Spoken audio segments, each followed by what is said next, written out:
Hey guys, welcome to Cobi Club. Today we are going to be talking to head coach Greg Vanney of the Los Angeles Galaxy. It's going to be an exciting one. It's going to be a fun one. I think we'll learn a lot together. Well, first off here, Greg, thanks for joining today. I appreciate it. Like I always say, you know, it's casual, people coming in and out and hanging out.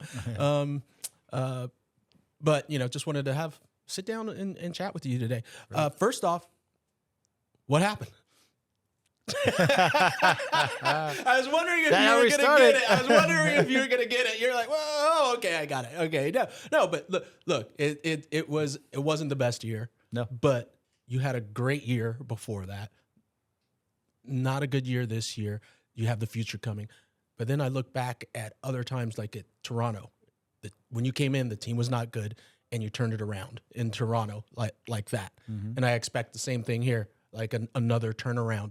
And not to like be like, but it's one of those things of just like, where do you head from here with the beginning of a season? Because it's all positive, because the possibilities are all there.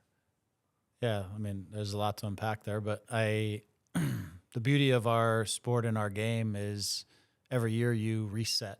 And at this point in the year, there's 30 teams who think they have a chance to win a championship, and we're all building our teams, by bringing in players who fit our vision and what we want to do. And now, as of a week and change, we started out on the fields with the guys and preparing them, building fitness, building our ideas, building our vision for the year. Is it looking good? So, did the guys come in shape? The guys came in shape. Guys are working really hard. Again, I think now let's back up to let's back up in history a little bit. Let's go back now to the original question. What happened? I think part of it is at the end of 2024, we go on a great one. We win the championship. It's amazing. It was an incredible run. The team was fantastic. I mean, the amount of people I come across who are involved in other teams and go, your team was the most exciting team. I loved watching that team. We're flying. And then you just, you win the championship. We have cap problems. We lose some really important players. We lose Riqui to injury. But then you lose other guys because you're having to get cap compliant and all those kinds of things. Sorry to interrupt, but I'm going to keep doing this because I think for everyone watching, I don't think people realize how this league is so different because of the cap issues. That when you have a team that does well, then a lot of times all of a sudden, okay, you got to pay the players more money, and that means you can't keep players that you have to move players out. And it depends how contracts line up, and when you're trying to build towards a team that can win a championships, a lot of times you're all in on that build towards championship. And so we were pretty all in, and then a lot of things come together. You win. We had two players who were aging out of the U22 initiative. One was becoming from DP to a full DP. The other was Dayon going from a U22 to now a full TAM player. Each of those guys, when you add those are $1 million on your cap, and you didn't even get a new player. Those guys are just aging out. It just pops up. It just boom, just like that, right? Yeah. Transfer fees that are hitting. You have a number of things that start to all come in because we were all in. And what it ends up is when, we're obviously history is amazing. We end up winning the championship. But then you have to reconcile that with bonuses and a number of other things that start to hit guys and coming out of deals, whatever. And now you got to figure out how to get $3 million off your cap just to get to compliant, and then how are you going to add to that, right? Yeah. And so then it's the challenges. The challenges are the challenges, and so and when you're playing late in the year, sometimes your priorities are focused around winning the championship and not necessarily. Some of those details that are the next player, how are you going to move these players? So anyways, the off season into last year seemed really short, and it seemed really negative. And when I say that, it's not negative in a way that when you look at the team, it felt like we were losing players, not necessarily getting better, right? That's what I mean in a negative building kind of a way, not negative in the way we felt because we won, but we felt like, man, we're losing some big pieces. How do we put the group back together? And I think when you do that, it's you really want to get off to a good start, and we just didn't get off to a good start. We had Joe gets injured early in the season. Gabe was having little ins and outs because again, the off season was so short that I think guys were really just taking the off season off. And now you show up and guys are just recovering, and now you're trying to get back into it. And we just got off to a bad start. We had some young players that we were trying to integrate because with Lucas Sanabria, with Elijah, and guys who hadn't played in our league, hadn't played in our system. They play really important positions because they're in the middle of the midfield. Marco was hurt at the beginning of the year. So again, I think we say here, it was a bit of a perfect storm of the guys you end up having to lose basically to get compliant, along with adding some young guys, along with losing some key guys to injuries. And just to get up and running, it felt like a real task that it just took us too long to get where we wanted to get to. I think we eventually got to where we found stability, and I think we found some quality in the group and guys settled in, but it took us too long to salvage the season. It took us too long to get going. I think something else, and I love putting this out there, trying to educate the audience a little bit. I don't think people realize when you have a long season, like when you do well, that you have a long season, that you finish in December, basically, and then you have to come back early. And I mean, what is it? 6 weeks? It happens fast. It happens very fast. 6 weeks. And for a team that is playing all the way to the championship, that means that you're going hard. Yeah. And so, like you said, that 6 weeks, and I've been there, you've been there, players are just like, I want to cut out, get away, don't talk to me, for that time period. And I could see that where it's just like, you take that time off and then getting back into a rhythm when you have those competitive matches right away. Yeah.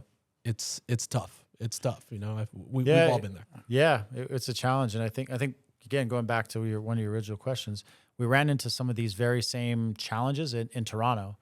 And so, after winning the championship in Toronto in 2017, after going to the final in 2016, I think in 2016, by going to the final, the team was just so motivated by losing the final in the fashion of shootout. We know about that. Yeah. And they were the group was so motivated that they were ready to start the next season the next day. So guys showed up with a very clear mission, ready to go. And that team obviously went on the run that it did all the way through winning the championship. Then that group felt like going into Concacaf, it was a carryover. Like, okay, we didn't lose anybody. We were carrying the group forward. It was, we're going to attack Concacaf to try to win the quadruple in a way, right? Won the treble. Right. Can this team win the quadruple? So everybody was really focused. The day the Concacaf ended and we lost in a shootout, the struggles really began on the league and we didn't make the playoffs, right? It became, guys got surgeries that they had been putting off. We had, contract disputes that's kicked in at that point because the focus was now a little bit more towards me and not towards our collective mission at times, And so there's different things inside of that start to hit a team. A team can be really locked in through a championship, and then the realities of the league and some other things can come into the equation. The key in all of this, to go back to it, is to really, I think it's important to recognize what got you into the situation, right? What are those key things that you need to be focused on to get yourself out of the situation, and make sure that you're locked in on taking those steps, and that you don't ever, if as much as you can, you don't ever, what's the right word? Gamble with something. Like, make sure you don't settle for anything along the way to just try to make it to the playoffs. Like, if you want to get back to being good, and you want to get back to being sustainable, don't sell yourself short in a certain deal over here to get to what your vision really is going to be. Right. So I think we needed to suffer at times a little bit last year, and we didn't sell ourselves short on any certain situation. We also didn't replace Riqui, and Riqui ended up not getting back in time to play the year. So we played a year without the DP spot being filled. Yeah. And we didn't just go get a guy. And so there's a lot of things in there, but I think we really realized, just like we did in 23, what did we need in 24 to have a great season? And now 25 was difficult. What do we need to do to make sure that 26 can be a great season? And I think the additions that you've seen us get with Glesnes and Hack are two very good examples of two big-time defenders in our league that can help solidify us in the back. There's going to be some 2 to 3 more moves before I think the season kicks off that are going to help this team. The group, I think, progressed over the course of last season. I think we'll be in a good spot to be super competitive this year. And the playoffs are the playoffs. You got to make plays and things. You got to win those games. But to have a good season and put yourself in the chances, you got to have a good team and a good idea, good vision. Good team, good idea, good vision, and a bit of luck. Always got to have luck. For sure. For sure. So like you said, you're aiming forward in this season and stuff. You got Concacaf Champions Cup, right around the corner. By the way, did you see this? I know. You remember this? I love that thing. Yeah. This is the Confederations Champions Cup that we won in. It was like a week long. It was like 6 games in a week or something like that. Powering through. Sports science wouldn't They wouldn't have let that tournament happen. Yeah, and it happened in January, and we'd had like 3 weeks of vacation. Today is January 20th. Yeah. Tomorrow is the anniversary. 25 years of that. Amazing. That was amazing. That was such a fun tournament too, by the way. Especially, it's always fun when you win, right? Yeah, that's true. But what is the plans, going forward with the Champions Cup, this new iteration here? For the team. I mean, are the guys excited? I mean, I always found, at least for me, I don't know, we're on the same team like with this, but always the international games always felt a little special. It's not quite national team, but it had that vibe, that energy. Yeah, I agree. I think you saw that from this group even last year. We didn't have the greatest of MLS seasons, but in Leagues Cup, the team was outstanding and went all the way to third place. And I think we probably played 3, 4, 5 of the best Mexican league teams in Liga MX last year and had great success. I think it's exciting because they're just unfamiliar faces. There's a different culture to the game sometimes when you're playing, especially when you have to go to their environments and you play. They just require, and you played so many games in CONCACAF and me a few, but it's just different, right? It requires a different set of resources and concentration, and again, the culture around the game is just different. And it's fun because sometimes in MLS it can feel a little sterile and it can feel like, I'm doing the same thing over and over again. These are just very different. And so guys are excited about it. I think as much as anything, this group they're motivated. I feel like last year they feel like it wasn't a great representation of themselves. We all feel like that. And guys have come in fit and lean and ready to go. And I think they're looking at each competition as an opportunity to right some challenges from last year. Do you know anything about this team? Is it San Miguelito? I think we play Panamanian team. I did over the holidays. I went and I watched a couple of their games, so I know a little bit. They have a player, Armando Cooper, who played for me in Toronto. Really? Wonderful guy. Yeah, he was a national team player for Panama. He's one of the veterans there now, so he's on that team. They have a couple other good veteran players. They're a solid team. Whenever you go down there, those games are always really difficult. It doesn't matter where their players play or anything. It's just such a difficult game. So you got to go down there and you got to manage the game appropriately and give yourself the best chance that when you come home that you can seal the deal when you're in your comfort of your stadium and have your fans behind you. Then you got to go close it out. So that's also the beauty of these. I love these tournaments because they're home and away, and you can approach this thing slightly different home and away. And I love the tactical battles that kind of come with that because you learn each other a little bit the first game, and then how does it change the second game? So, again, that adds to, I think, the dimension of these international tournaments. I thought you were going to talk about the tactical battles off the field, like when you got the lights going on in the middle of the night. That's part of it. Air conditioner going off, and it's just that's part hot, of it. Yeah, no, the gamesmanship is definitely part of it. Sometimes when we go down there, there's a battle over whether the field gets watered because they don't want the field watered. They want it dry and slow, and we want the fields cut and fast and where the ball can move. And so there's a lot of battles. I think over the years, CONCACAF and my involvement in CONCACAF Champions League, they've tried to set standards on some of these things. But in the early days, they were literally, the opposition there with whoever their head goon was and our goon, and they're fighting over whether there's going to be, what time the fields are going to be watered and all this kind of stuff. But there's all kinds of fun stuff down there. You know that. Yeah, it's just edge. You're just trying to get an edge anywhere. The tricks of the trade, That's right. where the team will be just, something's wrong with the practice field, so you can't practice here today at the stadium. You got to go somewhere else. All those types of things that just happen. I tell you, our players who haven't played in CONCACAF are so naive to that stuff too. Really? Oh yeah, they just don't. When you tell them about all those stories and the stuff that happens, and the younger players that come through that haven't been around the CONCACAF, like whether that's in youth qualifying or any of these things. They just haven't encountered that. They're just super naive. They just feel like the game is always really organized and really, like I said, sterile, like it is in art. And you get down there, and it's a different experience. So. Well, tell them to get ready for the wake up at like That's 2 right. a.m. for the party to start. The horns honking and everyone having a celebration. Because I always found that you hated it when it was happening too, but it was fun. It was part of it where you know what's going to happen, and it really was like the 12th man, because they were working before the game even started, fireworks going off, the fire alarm, going off, you're having to leave the hotel, the national team game in Guatemala when we had to drive like 3 hours up into the mountains, and then they were, the fireworks and everything started at like 3 a.m. and it was. But that was part of the anticipation of it all. It's like, okay, what's going to happen this time, and what are we going to have to deal with? And you never really know, but you know it's going to be something. It's always something. We're looking at the speaking of that national team game, that's the one that I really remember when the air conditioner wasn't working at the hotel, and it was like 90 at night, and you're just sitting there.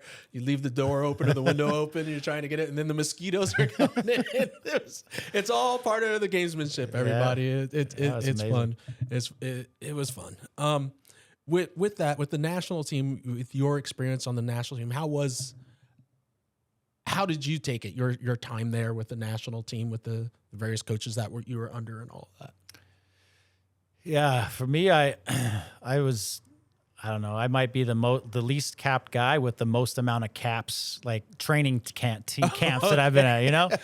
So I feel like I was always trying to like settle into the team with consistency, if that makes sense. I felt like every time I went in, I was on a trial. Like I'm trying to stay in this thing. I'm trying to get on the field and play. So for me, with every coach, I felt like I was always trying to prove myself in some way, shape, or form, and I think it's a good thing. It keeps you on edge and it pushes you all the time. But I got to be honest, I never really felt super comfortable when I was in the national team. Not like I was when I was with the Galaxy, or obviously I played for Ziggy in college and then played for Ziggy for a long time here. And you establish that rapport and all that. I never really felt like I settled in that regard to the national team. So I always felt like it was a trial situation for me every single time, And so, but the experiences were incredible, were amazing. I think I learned a lot. I think playing with the best players that I could have played with at that time, yourself and guys who were older, and learning from those guys and going through these different experiences. You talked about playing in whether it was in Central America for World Cup qualifying, or playing in the tournament in Confederations Cup in France. All these different experiences helped me like really grow as a player, and the experiences were incredible. But I felt like I really struggled to settle in with confidence and with like being one of the guys, even though I was around so much. It was the thing that I struggled with personally, Yeah, I guess, a lot of that is, with different coaches, different players, coming in a lot.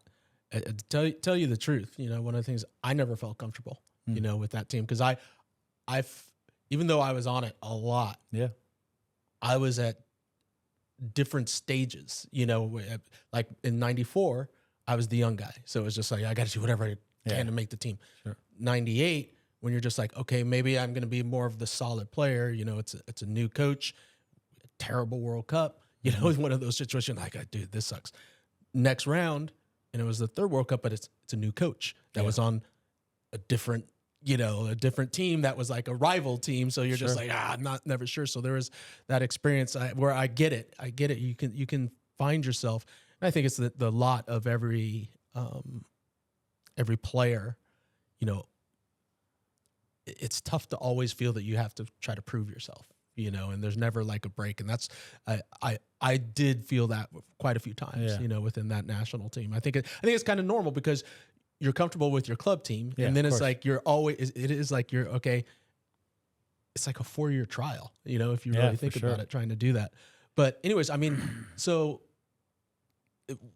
we have the World Cup coming up. That's why I'm kind of talking about all of this. But like the experience, and it was an unfortunate situation, where Chris Armas gets hurt, you're the alternate, you come in, and then you got hurt. Yeah. Cherundolo comes in for you. and he gets hurt. Yeah. You know, that was one of the that weirdest position- things I'd ever seen. Yeah, that position was haunted. You couldn't take it.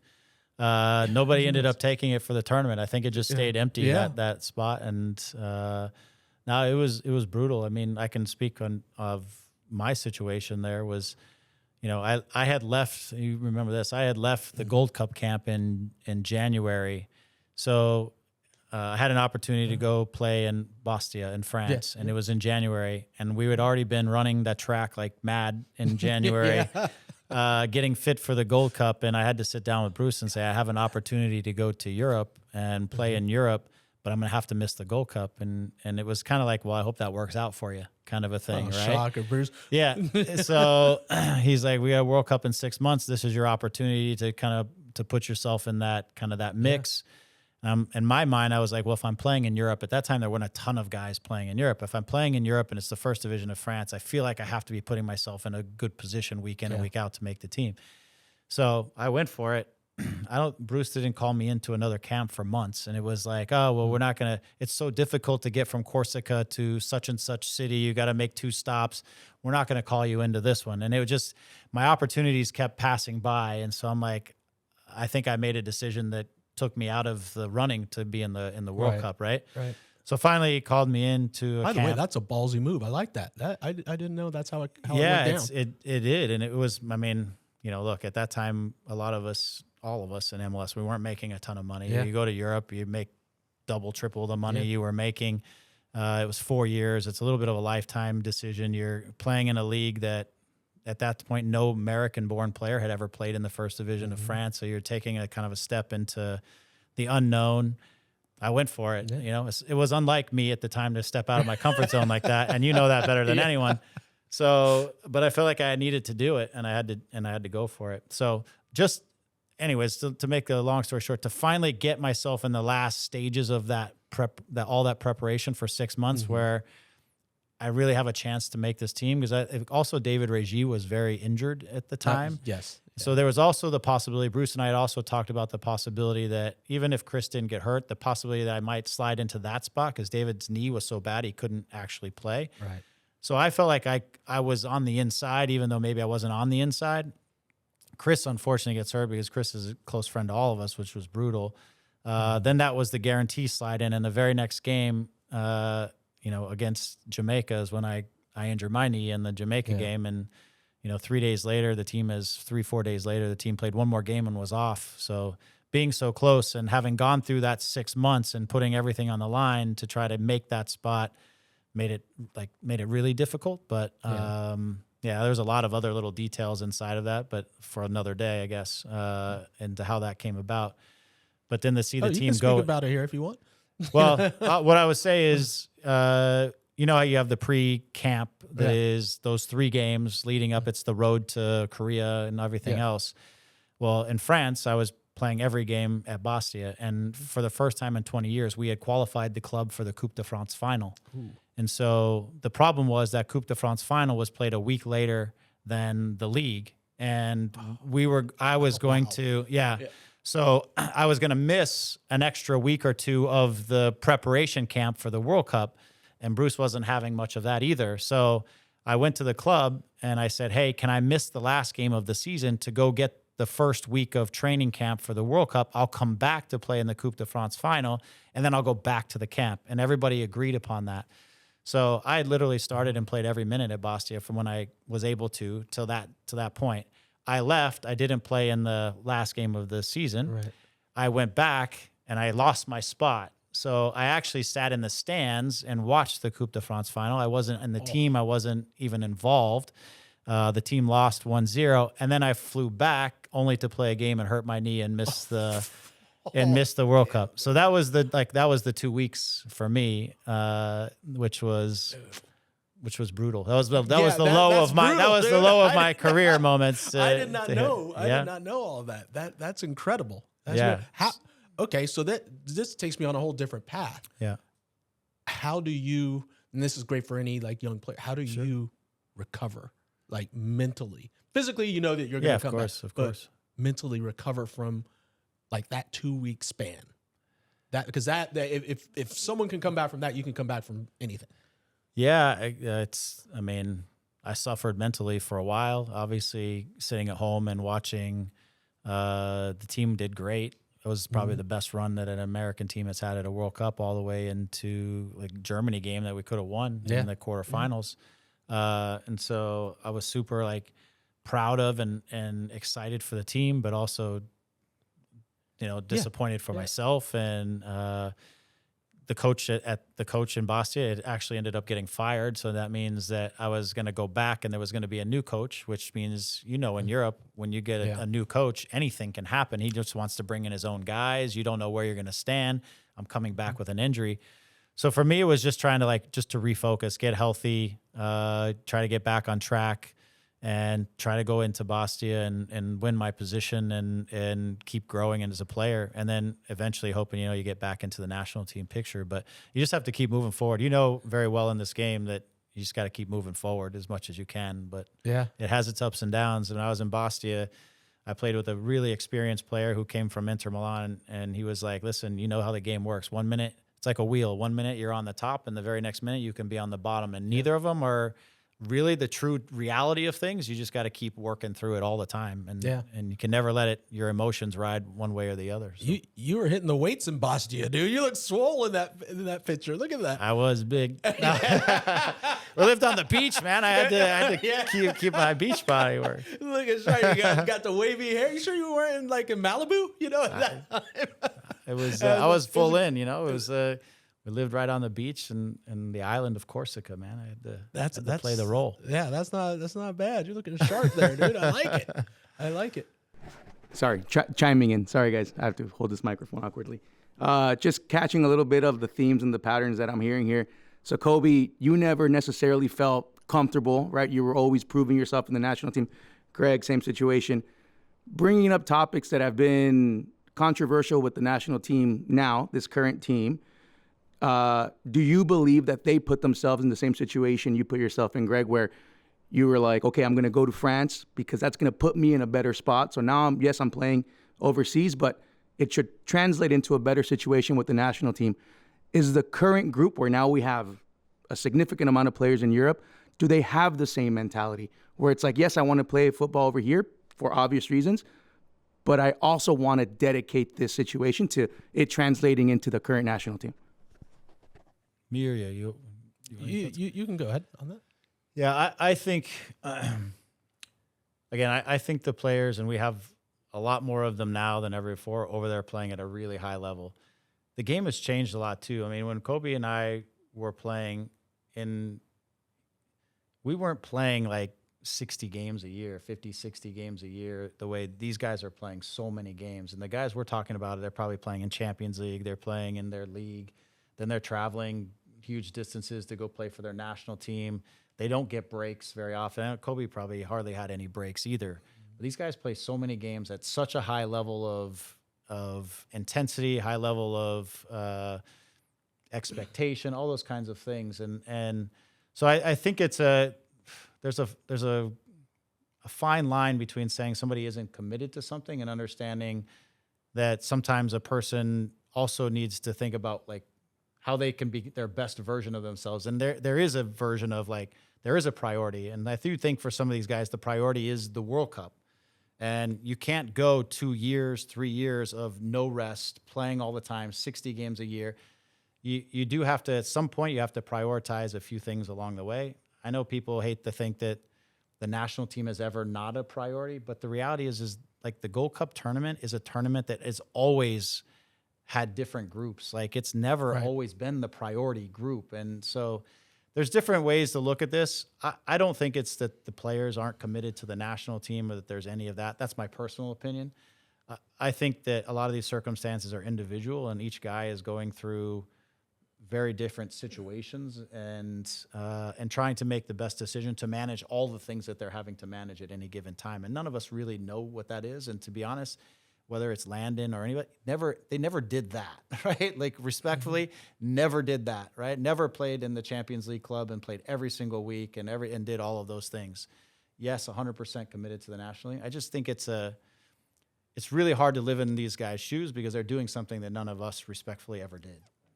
Thank you for listening so far. This podcast is brought to you by Intermex, proudly serving Latino communities, making it easier and faster to send money home. I would add, from my point of view, just being a bit older than Greg. Greg was probably at the tip of the transition of where I think the game has changed for American players. Like Greg made the decision, I'm going to go over here because it's a life-changing, type of situation. Yeah. And I think Greg is a perfect example of almost, well, he said a little bit that he would play in Bastia, and if he's playing in Europe, that gives him a better opportunity with the national team. So that's a little bit of the other side. It's still looking at the national team. For my era, national team was number one. And you played national team because, to be quite frank, that's where you made your money. Mm-hmm. You made more money with the national team than what the contracts that you were getting in MLS. So that was the priority. And then if you go through the eras and the decades, all of a sudden it's completely flipped, which is normal for the players that are playing in Europe now.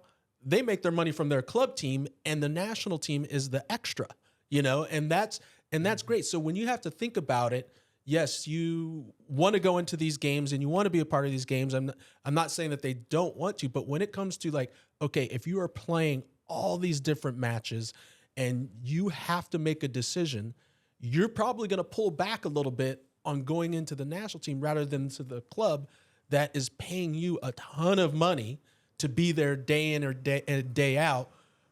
Or you could go into a situation, as Greg noted, because if you don't show up one day, you could lose your spot.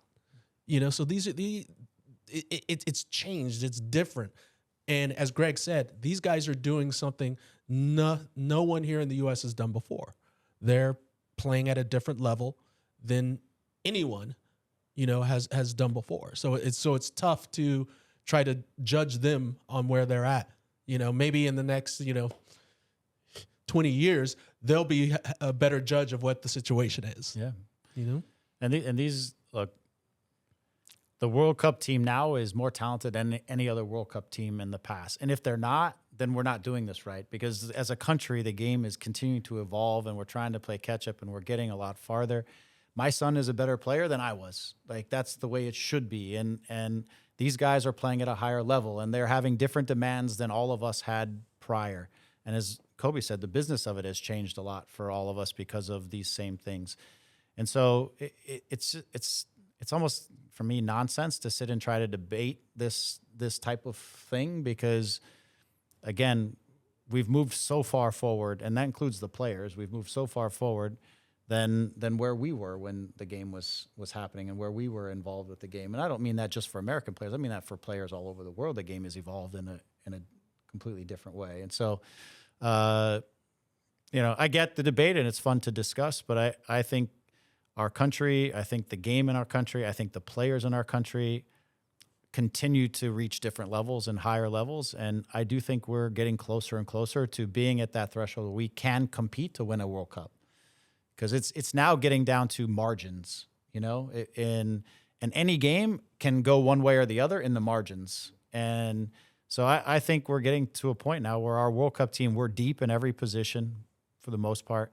And against any given team, we can get those margin right and get a result, and I think we're closer to that than we've ever been in the past. And Cobi's group in 2002 were close. I mean, they took a German team to a potential handball situation from being in a semifinal. Definitely handball. Yeah, I agree. Where's VAR? Yeah, exactly. Talk about changes in the game. But I think, again, the group of players that's there has a shot. And so hopefully this group comes together and the vision and the group will give themselves the best chance in a World Cup in the United States. Man, if they can have a great run, what it will mean for the sport in this country is you can't even measure, I think. So, I can only enough talking nonsense about them. I think we all got to get behind them and hope that they do the best. Yeah. Go USA. There you go. You said it. Your sons are better than you? I'm working on it. They're different. They are. They're getting there, but they are, right? They're different. They're different types of players, but their knowledge of the game, their technical ability, they can't hit the ball as well as I did, but they. I'll give you that left-footed ball, to be streaking down the right. Oh, I love that. Yeah. Just we had a good that visual game of that doesn't exist anymore. That pass, not very often. Can you bring it back? Bring it back. I'm trying. There we go. Jacob's going to bring it back a couple times this year. There we go. Nah, but again, the education, right? The education these players are getting in our professional academies, the competition that they're getting week in and week out against other MLS, it's just different than when we were kids. So they're more advanced. Their knowledge of the game, their exposure to the game is just different. And so, they are better soccer players. I think what we had is grit, determination, self motivation, and all the self determination, all those things we had, and I think potentially at a different level than some of these guys. But their knowledge and their actual ability in the game, I think, is come a long way. Yeah. Well, let me ask you this: everything that we talked about is like. You're talking about how it's changed for the young players. You're talking about how the national team now is so much better. A lot of it stems from the youth and the academies and stuff. You want to explain youth soccer in America? No, I don't. No. I'm joking. That is definitely a whole nother for sure 5-hour show. Just with the academy situation, and. Or just the youth soccer situation. I went through this a little bit with my son that was playing a little bit and he bailed out and went to basketball. But now I grew up here. I played at a high level, played on national team. I had the most difficult time trying to navigate where he should play and what he should do. And, it was between... And I know I'm going to get all these things acronyms wrong. Yeah, every acronym is going to be ECNL, club soccer. You had the AYSO. You had, I don't know, all these different things and academies, and it was so difficult. And I can't imagine what it's like for a parent trying to figure out where to put your kids and all this. Now you're in a different situation. Yeah, sure. How many kids do you have playing in the 3 of them academy? in the academy? So you have 3 in the academy. Right. 2 graduating from the academy and moving into the next phase of things, but 1 that's fully in the academy. Okay, so that's interesting too. When you talk about going into the next phase, and that ties into, I guess, this question, long-winded way of getting here. When you hear about college soccer, because that's a whole nother realm, and them talking about extending their season, does that help the academy, hinder the academy? Is it associated in some way with the academy or not? So first of all, what do we need to do? First, one of the biggest problems that I think we have in our country is that there's too many different pathways that it gets really confusing. And somehow these things need to be brought together a little bit more in a way that there is a clear pathway, but and it's controlled by an entity, and that entity then lines things up. And maybe you play in the 5th division, maybe you play in the 1st division, but you're still lined in the same pathway so that it's a little clearer. It's just who runs what, does ECNL run something?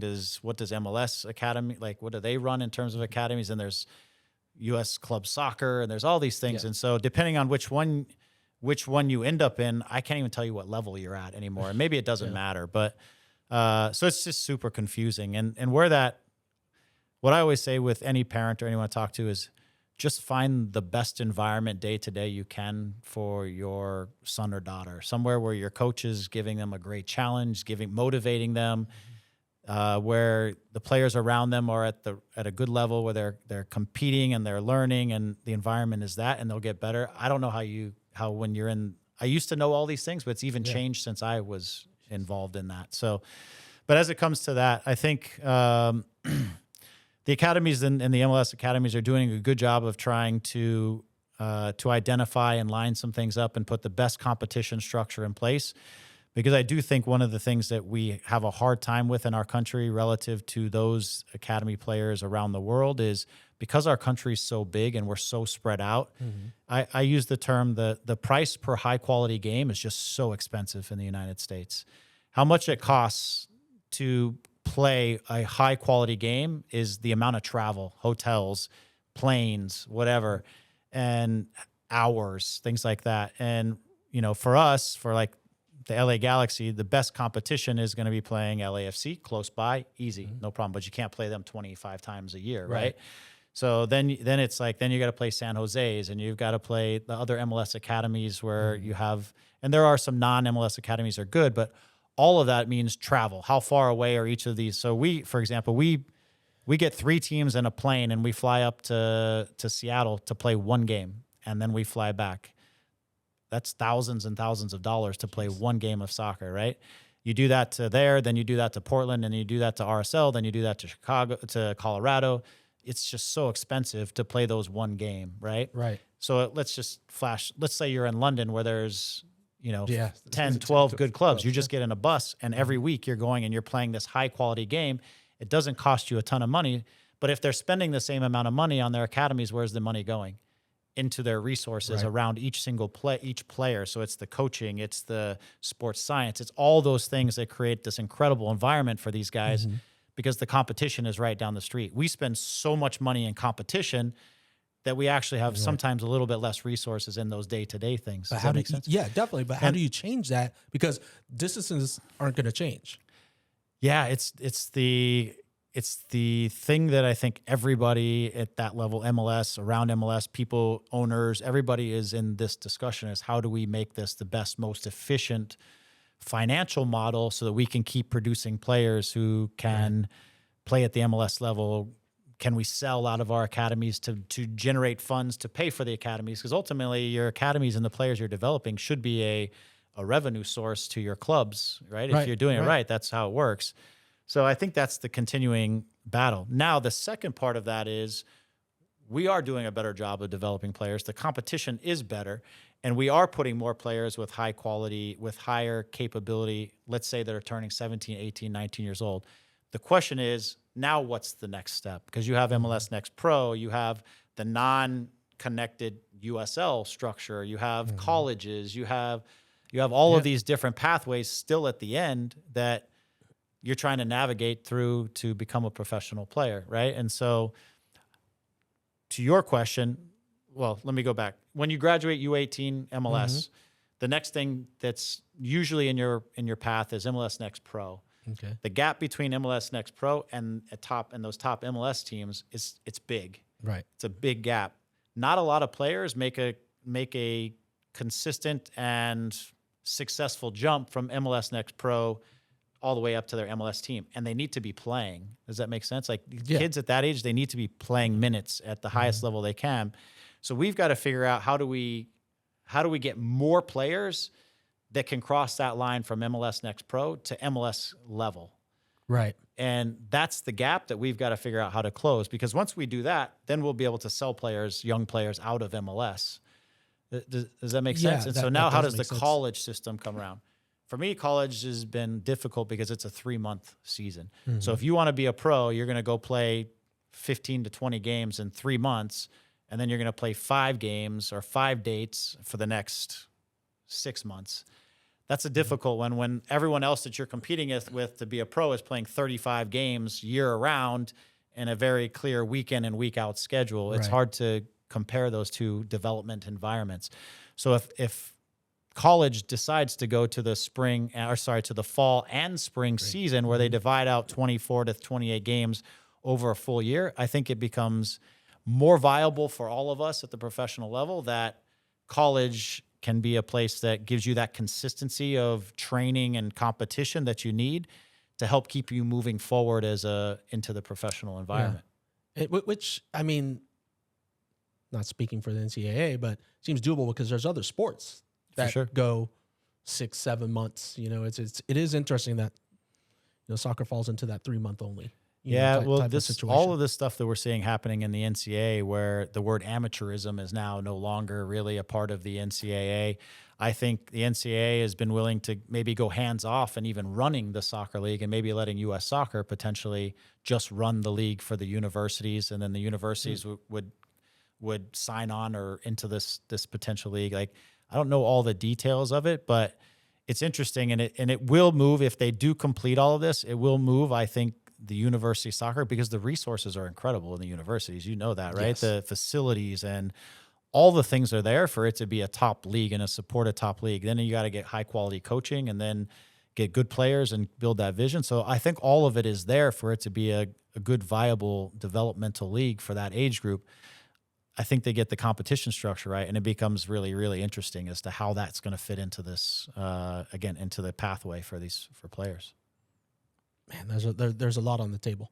So much. There's so much a lot on the table there. There's so much, and it's so hard to explain it all. But I do think we're slowly but surely gravitating towards something that's going to be more clear. I hope so. Anyway, it's very different than our days in the early years of the Galaxy. Are you in Arizona? Or yeah, growing totally up, trying different. to figure out what to do there, and then going to UCLA. I know it's so different. It's a different. But world. it's a good thing. I think it's a good thing. Ultimately, hopefully, we can make it a better thing. And I just think there's so many talented young players in our country. And the question is, how do we get more of those talented young players into the professional game and maximizing their potential and maximizing their opportunities? And then I think we'll take another big step forward. I think some of these things that are being discussed can really help that. Yeah, I always think it's important to, like what you said with the young players, but finding those players. I still think there's players that are being overlooked. You know, that there's,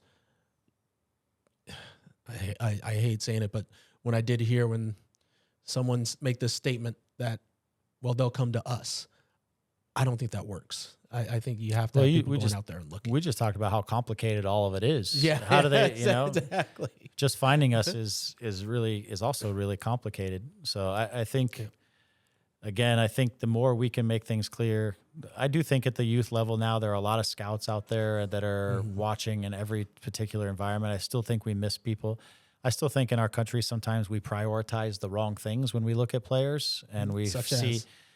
It depends. I mean, I think sometimes we look at the physical characteristics of a player and then we try to determine what that player's future is going to look like based on physical characteristics. When I say that, I mean the profile is the big word now, and how big is this player going to be? How fast are they going to be? And sometimes I think what we don't get back and look and go, see, how does this player think about the game, right? How are they prioritizing reading the game, thinking, putting, because it's really how all of those resources fit together will determine the player's future. And so right now I think we're in an era where we're really just so focused on like this word profile. Right. And what I look at is I see a lot of players who are really intelligent and technical, and they play the Luka Doncic version of soccer, for example, right?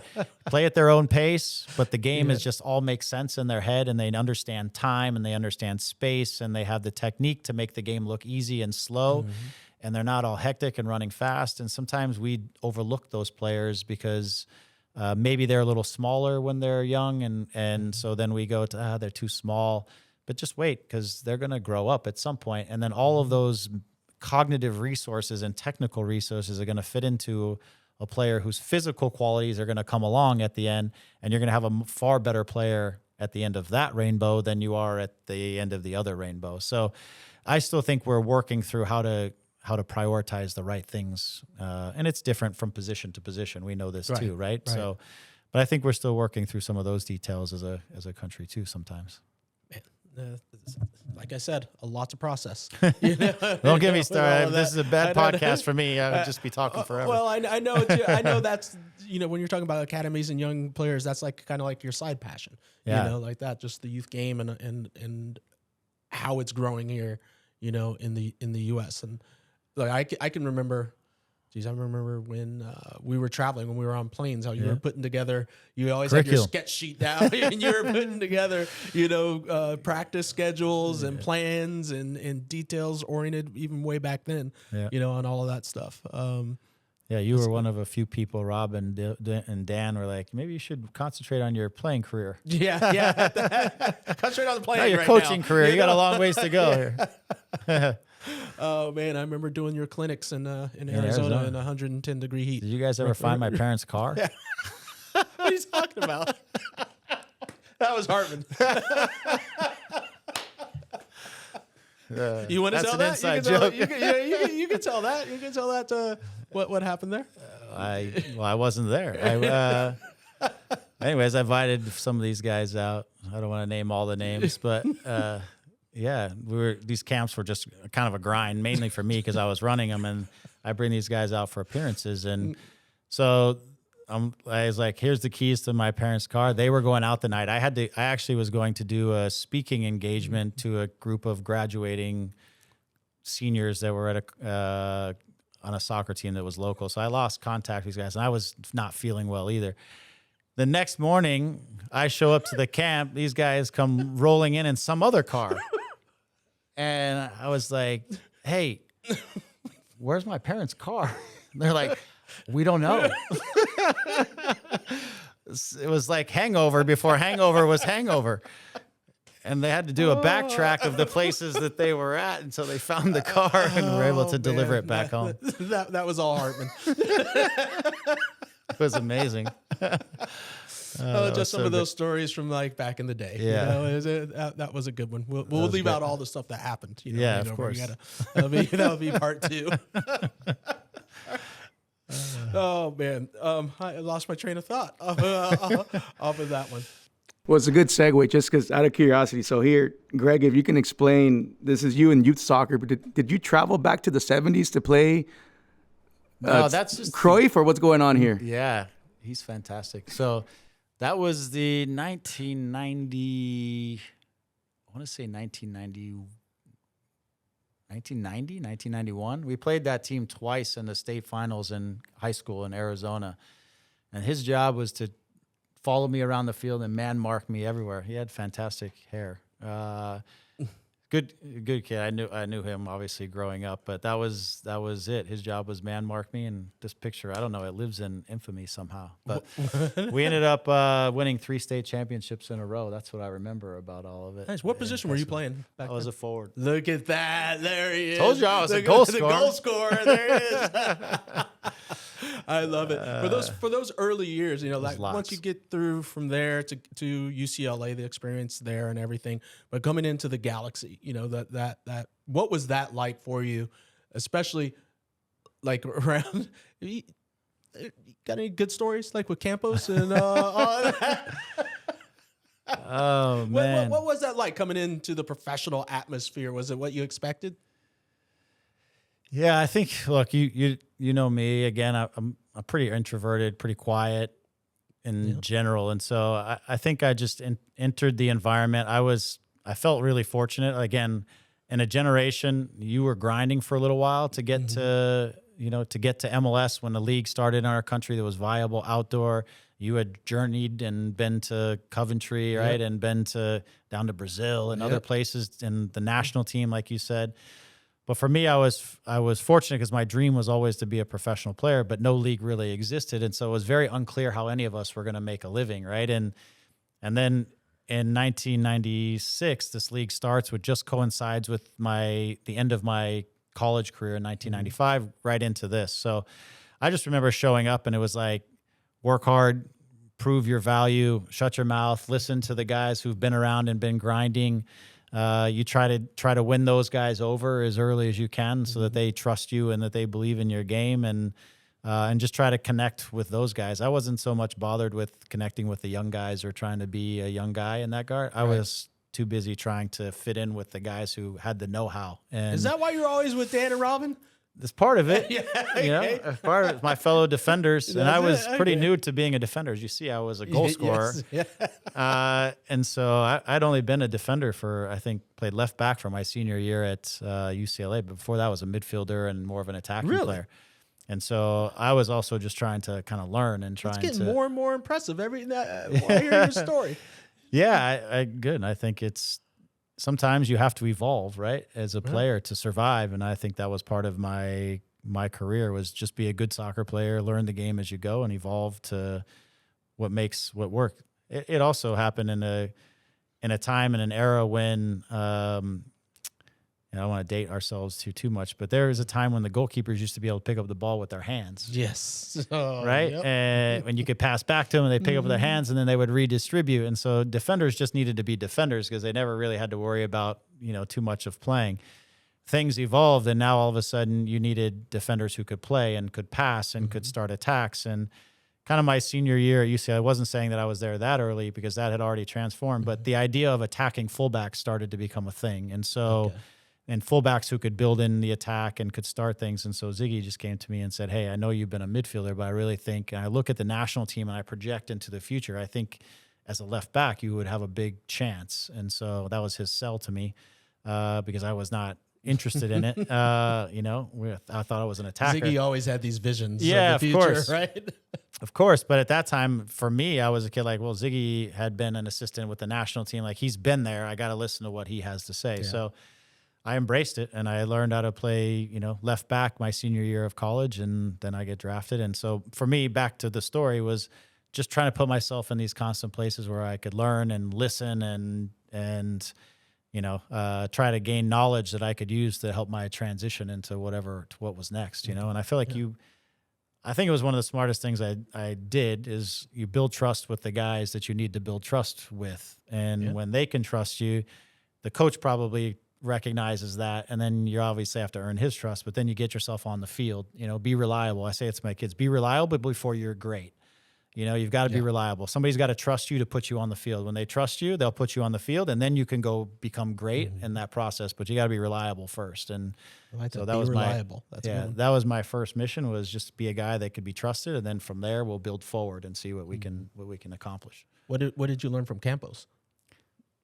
I learned how to train without my shoes tied, sitting on a ball. Campos was amazing. Like, just. This guy, he lived life with no care, nothing to concerns. And I mean, I felt like nowadays I look back, I wish I could have been just part of that, because I probably would have settled into some environments a lot easier and a lot better. Mm-hmm. He just, you know, he was Campos, right? So we said George Fields. But I remember not every day, but a lot of days he wouldn't train as a goalkeeper, right? He'd run around and play as a field player. And then at the end of training in his field outfit, he would put on his gloves, and then he would stand at the top of the box and he would give me the ball, because I was a guy who could hit the ball pretty hard. And he would put me somewhere around midfield, and he would just challenge me to try to hit the ball over his head into the goal. And he would race back and try to make the saves, right? Yeah. And that would be his goalkeeper training for the day. It was put Greg there, have him smash balls to try to score, and he'll run back. But it played into who he was as a goalkeeper, because even as a goalkeeper, he played so high off the line, almost like a sweeper.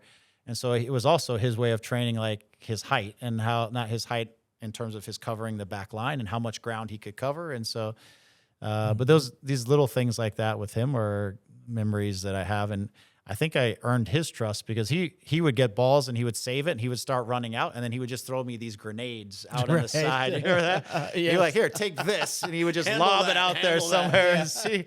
I saw him not too long ago. We kind of joked about that. So, but he was just a guy who had just incredible, like, in an environment that could be stressful, this guy had no stresses. Yeah.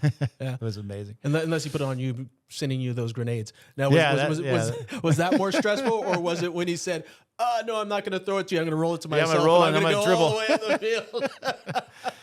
Did a few of those too.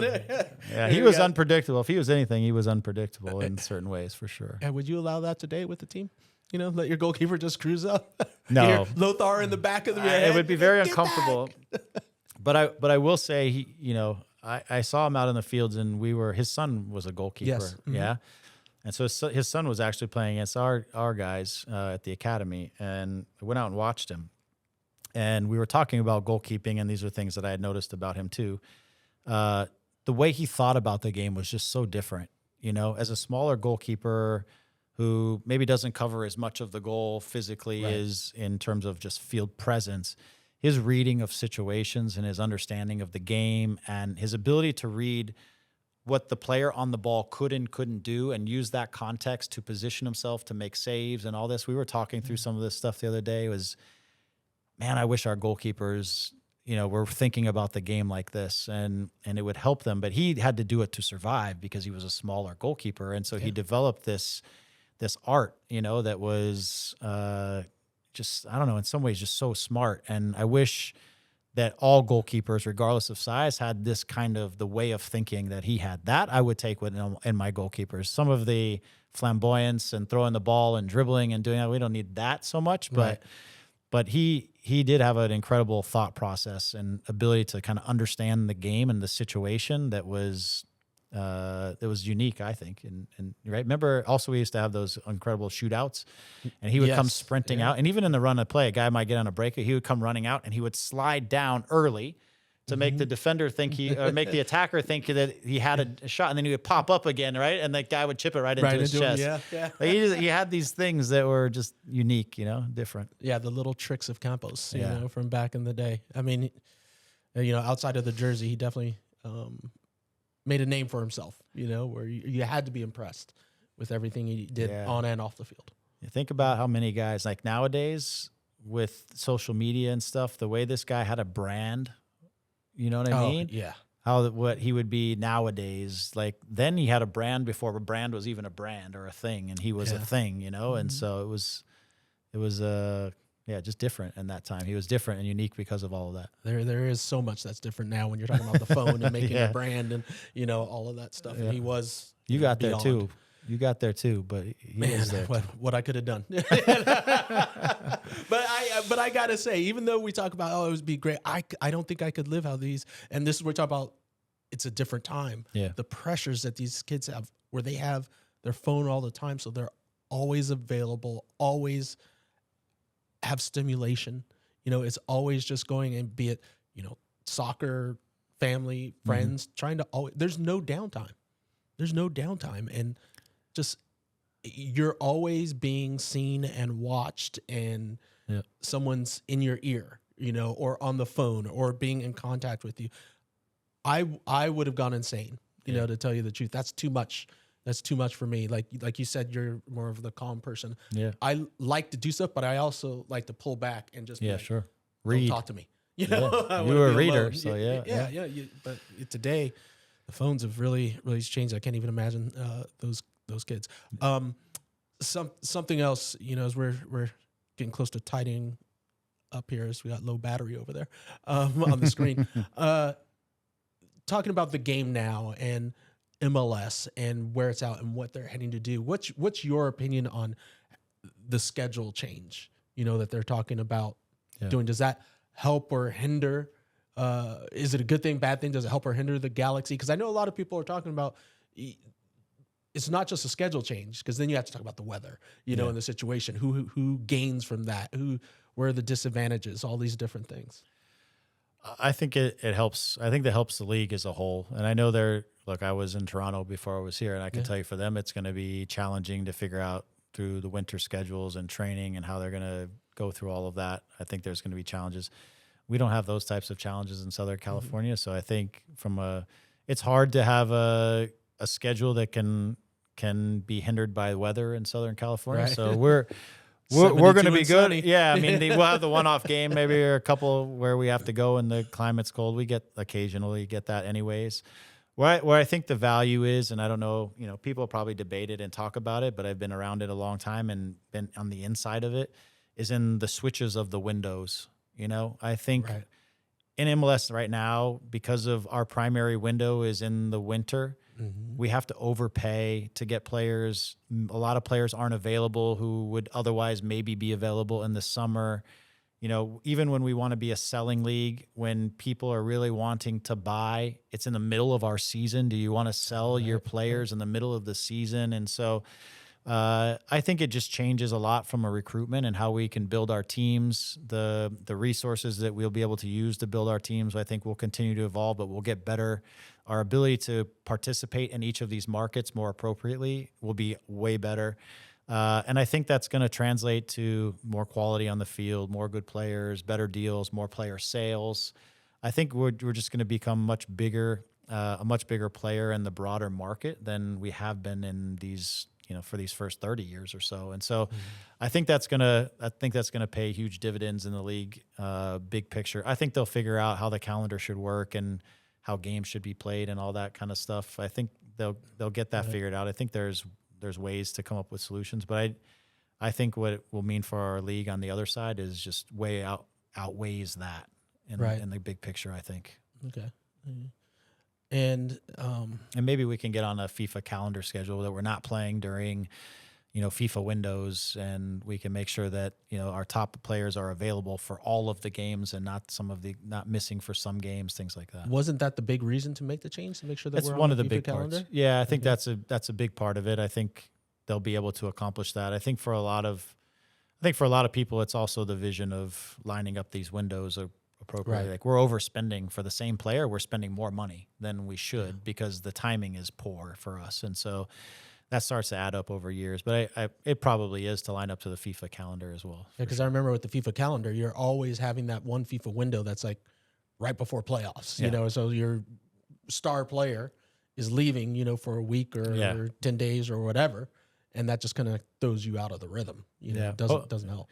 I think they'll work through and hopefully figure all of those things out. But I think the shift is a good thing. I think it's a great thing for the game, and hopefully there'll be more shifts to line things up like we were talking about earlier. And I think we'll make some good progress. Oh, that's good.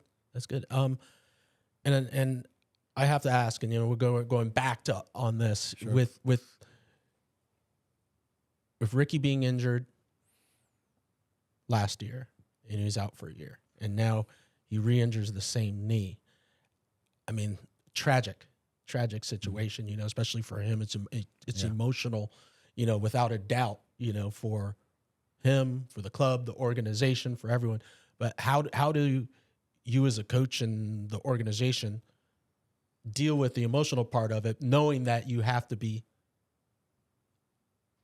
not emotional about moving forward with the club to make sure that everything's good? Yeah, I mean, I'll give you just a rundown. I think it was January 1st, and I text Riqui back and forth periodically and stay in contact with him and close to him, and we had been texting during the off season, and he's sending videos and what he's doing and stuff like that. And January 1st, I text him, "Hey, Happy New Year. Look forward to seeing you soon." That kind of thing. And he texted back, "Coach, this is going to be our year. I can't wait." And then he texted back, and I'll be he's like, "But can I come back a day later? Because my sister's birthday is there." And I was driving, and I said to him, I'll text, "Let's connect when I get back." The next morning I woke up and I had another text from him, and I'm like, "Oh, I got to get back to him about talking about this." And it was, "Coach, I went to see the doctor. I have to have surgery again." And I was like, this was like 5 a.m. I woke up because I heard a text or something, and I was just floored for him, right? The first thing is you have to, I put myself into the shoes of the player always first. And having gone through the things that I explained a little bit earlier, how challenging this is. But he had worked so hard. He wanted to be back. He was looking so forward to this year, even the day before, right? So it kind of shows you he didn't really know what was coming. Yeah. And he showed up to the doctor not expecting to get the news he got. The expectation, I think, for him was to get the green light to get back here and be ready to go, because it was more of like an exit physical, I think, and a checkup than it was he was going because he felt something was wrong. He did evidently feel a little bit of something like a week or two before, 10 days before, but he felt like it was odd or awkward. And then he stopped training that day, took the next day off, came back and started to train again. He said he was feeling fine. So he wasn't expecting to get the news he got. So just to, imagine you go and you're ready to come back and you're ready to do all those things, and the doc's like, "No, something is wrong here. We got to have surgery again." So for me, I'm gutted for him. I mean, the emotional toll that he's had to overcome to get to where he was, to only be set back to do it again, is devastating for sure for him. Having said that, I have a ton of confidence in him and his ability to continue to work and be single-minded and getting himself back to being healthy, and his desire to want to get back to the Galaxy and make a difference and help the team be successful and play for the fans is unmatched. His competitive spirit is unmatched. So I have the utmost belief and faith in him that he's gonna do everything he can to do that. But that it also puts us a little bit in a situation where unfortunately, you look forward at this season and you have, again, 20 something other players who need to go after it this season in front of and try to bounce back from what was a tough last season. And so part of it is you do have to move on from not him, just the situation has to keep moving forward, right? And so we want to give him his support, and I can't wait till he can get back and be around the team and hopefully immerse himself in the group and use them as support system to help him to get back to health and moving forward. And he in turn can be a support system for this team to go on to try to be successful. But we've got to figure out how, as we saw last year, it's just such a huge loss. He's such a special and unique player that there is no like for like, you know, there isn't. We've searched the globe for somebody who's kind of like for like, and there just isn't. And so we've got to do the best we can to work and build this team and find the right group of players to be this team's version of what it needs to be successful. And so try to do all those things at the same time is the task. You know, that's the way we have to do. What is, stepping away from that, what is success for you? Not necessarily just like for the Galaxy this year, but, you know, personally, what are you trying to achieve this year? Like, my overriding why, I guess some people say, like, it's to try to push the sport forward in our country. And so what does that mean, and how do you describe that? So we talk about it at the youth level, and I try to get involved as much as I can, helping to push that level as far forward as I can in any way I can help. You do a lot of these things in your way as well. At the professional level, I'm always like, we have to fight for a new standard of what a great team looks like in MLS. How do we become even better? How do teams go, we've got to be more like that, and we've got to beat that, and we've got to be better than that, right? And I think our Toronto's teams in 2017 and some of those teams were able to put a new standard on the league. I think in 2024, a lot of people looked at us and go, we like what that team does. We want to be like that. Mm-hmm. And so never mind the trophies, because those are always the goal. The push and the why for me is, can we push the level forward? Can we challenge whatever the standard is of quality of soccer and entertainment and all that as a team? And can we do that? And as a result of pushing for that, results are going to come behind that. And so I look at this version of this team, and as we continue to put the pieces together, it's just this constant push to being the best version of yourself and the best version of whatever, you know, is going to be our way, so that people are from outside our league and inside our league go, that team does it a little bit different. And that's, we love the standard that they're playing at and what they're doing. The Galaxy way. Yes, I guess that's it. I mean, that's always been the Galaxy, right? Is to try to set the standard in the league and to try to be the team that entertains and pushes. I feel like that for me is what it's about, and that's who we are. And so I think that's key. Look, I wasn't joking with that, and look, I know within every organization there's going to be ups and downs, but you said it. Something that the Galaxy has been, it has been that team from the beginning, where everyone says we want to be like that, because we did set the standards in a variety of different ways. And yes, other teams have done it as well, but the Galaxy are notorious for it. You know, everyone hates the Galaxy. You know, well, it's how do you beat for a long time, and at various times is how do you beat the Galaxy, right? How do you beat the Galaxy? In 2024, we put ourselves into a position again. It's like, that's the standard. How are we gonna beat the Galaxy? We didn't match it last year, and we're very much aware of it. But the key then is to stay focused on what do you need to do to try to get back to that. And so I think the great thing is, I told you, the guys showed up ready to work this year. And I think these guys understand the task and the mission, which is to get back to the top. So I heard a story, and this will be the last thing, and I'll let you comment on it. I heard a story that at, I guess, at the end of last year at the academy, that actually, do you want to tell this story? Sure. Yeah, go ahead. So First, before he goes in, I want to bring this up because it's along the lines of what you said. But when I heard it, I was like, this is what it's about. This is amazing. Greg, you shocked me a couple of times today because on things that I didn't know, but this was, well, I'll let him tell you. So it's just a moment that I got to share with you, Greg, that it stayed with me and it gave me perspective, and it ties into so much of what we're talking about here. So at the beginning of the off season, you were at one of our academy sessions. and there was an activity, and the group just wasn't responding the way they should have, and there was a lot of breakdowns, a lot of coaching, and a lot of frustration. At some point, coach calls for water break. We have a little chat. You come into the group and you have a conversation with them, and what you let them know is what's missing here is, or what's happening here is, that players are hiding, and you go into being very direct and very firm in letting them know that at the Galaxy, at this level, you cannot hide. We want players that want the ball, everything that comes with that. And then you gave a personal example. You said, take me, 2024, we win everything. Now, after this season, 2025, don't you think I feel like hiding? You say, don't you think that I want to go out and be a normal guy and go to restaurants with my family, but it's not in the back of my mind that maybe some people are looking or thinking and saying, oh, there's the Galaxy coach with the season that they're having. And you let them know that you cannot hide.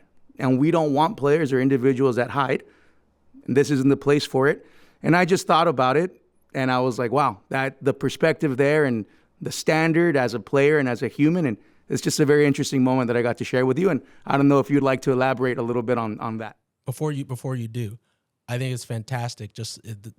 Summing it all up is that basically we do not hide.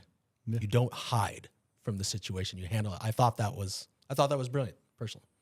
Well, you used to say something, right, which was dare to be brilliant, right? Wasn't that your statement? Yeah. And I think it's the same thing. Like, for me, I said it in a different way, which is true. And I'm just speaking from true emotion. Like, when we lose a game, I don't really want to go outside. I don't want to be seen somewhere. I know not many people recognize me, but the ones that do and that are fans of the club and that, put a hard-earned living into coming and supporting us, like, I'm embarrassed when we lose a game. Like, I have a different emotion that sits with me for the next week. And so, and last year there was a lot. And so for me, it was like, I want to hide. I can't hide. What I need to do is go work towards getting better. I have to build the team. I've got to go stand on the sideline again the next week, and I've got to make sure this thing turns around. And as much as I would love to, my instinct is, but the reality is we don't get to, and that's, and you have to own that, and you have to take that, and you have to turn it into action, and you have to turn it into something much more brave.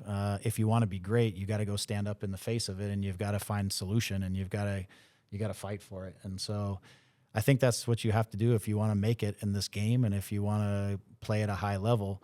There's going to be a lot of times where you feel uncomfortable, or that you feel like, you made a mistake and you do want to hide, but you got to get the ball back again, and you got to go, and you've got to make the next play that you have to make. And so it was my way of sharing kind of that thought and putting it in perspective for those players. You're not going to hide your way into becoming your dreams and becoming a pro. You're going to do it by taking on more responsibility and getting better in the face of making these mistakes. And so, it was just my way of trying to connect with them and put myself in their shoes, but also help them understand the bigger message that's there.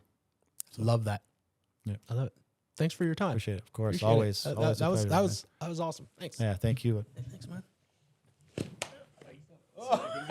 We're not as young as we used to be. Hey guys, thanks for watching. Make sure to subscribe on YouTube and Apple Podcasts.